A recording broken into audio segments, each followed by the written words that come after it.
فکر مداوای مرا از سر به در کن، بگذر از این اندیشه فکری تازه تر کن. دل نکن امشب کنار من خطر کن، هی علی انگور در خنده ضرر کن. همراه من تا مرز بیداری سفر کن.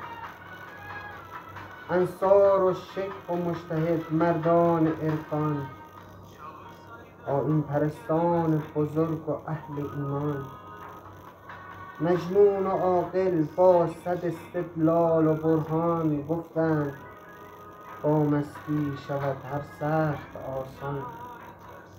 از طرز افکار بداندیشان حذر کن.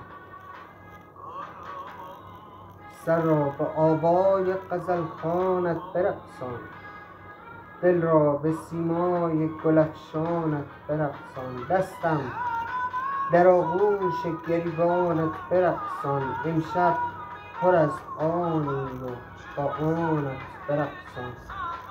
اندازه یک جرعه با من شب سحر کن. راهیست ناهموار و تار و سخت، اما شیطان کمین کرده خیالت تخت. اما عقل و دل و دین بسته در من رخت، اما گیرم که بعد از این شوم بدبخت.